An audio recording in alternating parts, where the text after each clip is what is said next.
What is going on, everybody? It is Bryant here. Now, today what I have for you guys is another video where I'll be doing some live coding for you guys. I'm essentially going to be solving this problem known as plus minus. I've already taken a look at it. It's pretty easy. I actually found it at HackerRank. This is not LeetCode, as some people may be used to, but HackerRank, very much like LeetCode, allows you to practice interview questions for free. I'm trying out their interview preparation kits. Not that I'm interviewing for anything, but it's pretty nice to just practice your coding problems. This is for the first week preparation kit, and this is the first day. You want to go ahead and check this out. It's free. Of course, they do have that premium subscription model, but you can try this out for free and follow along if you'd like. So I'll leave the problem to this, the link to this problem down below if you want to check that out. But yeah, let's get into this problem. Now I'll go ahead and start off by reading the prompt. Given an array of integers, calculate the ratios of its elements that are positive, negative, and 0. Print the decimal value of each fraction on a new line with 6 places after the decimal. Note, this challenge introduces precision problems. The test cases are scaled to 6 decimal places, though answers with absolute error of up to 10 to the negative 4 are acceptable. Now we have examples of input, and it looks like it's just an array with some integers, some of them negative, some of them positive, and some of them equal to 0. So let's go ahead and start writing some code. We already saw the sample input over here. I think we could get into this. So first things first, we're going to want to create some variables and store some information. 4 pieces of information in particular that we're going to need, and that is the array length. So we'll go ahead and grab the array and take the length of it and assign it to a variable. This is what we're going to use to divide once we find out how many numbers of each type we have. And then we have positive. Let's keep it simple. Positive is 0. That's going to keep track of how many we have that are numbers that are positive, and also we'll have something else to keep track of the ones that are negative, and also the ones that are 0. That's probably not the best naming case, but we'll keep it simple for now for the sake of speed. And we're going to essentially want to iterate through this array and see what kind of value this number has, and determine if it's negative, positive, or equal to 0, which should be pretty straightforward. So we're going to create a for loop. Okay, I'm not writing JavaScript. Why don't I write JavaScript? So for a number in array, we'll go ahead and see if the number is greater than 0, then it's safe to say that is positive. So we'll go ahead and increment the positive number by 1, and we'll use a short case for that. Elif number is less than 0.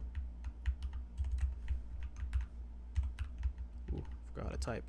Less than 0, we'll increment negative by 1. And I think it's safe to say that if it's not negative or positive, then it's equal to 0. So else, we'll just set this statement to be 0 plus equal 1. Or you could do an elif statement and check that it's actually 0 in the case that the array that you're getting is perhaps undefined and actually not a number, although it may equate to being equal to 0, which is very interesting. But it looks like after this, we're going to have recorded how much of each number we have.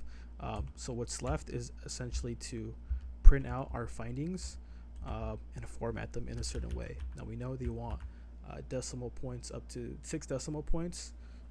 And the only way that I know of actually formatting within Python is using the format method, where you essentially give from 0, let's say, to 7th place, and then you call .format on that string, and you pass in the number that you want to actually format to that place. So it is 7 rather than 6 as it says over here, but we're actually accounting for the first number on the other side. We know it's going to be a float as well, so that's essentially what we're going to use to get that 6th decimal point. Now it looks like they want us to print out the positive number first, the negative ratio, and then the 0 ratio. So we'll start off with the positive number, and we'll just simply divide by the array length that we already have declared up there. Now I'd say this is actually the one of the most efficient ways that actually minimizes the amount of function calling that you have going on. And we're actually just going to go ahead and copy and paste this statement 3 times, because that is how they want us to print that out. And we're just going to change the actual values that we're using in the middle of this method here, and 0. Now that should actually give us the expected output over here. 6 numbers to the right and then 1 to the left of the decimal point. We're going to go ahead and run this code and let's see what that gets us. Bam. 1. Looks like it passed all the test cases, so that is a success. Now go ahead and try this out for yourself. I'll leave the link for this down below, and let me know if you find a more efficient way of doing this. I'm very interested to hear what you guys think. Peace.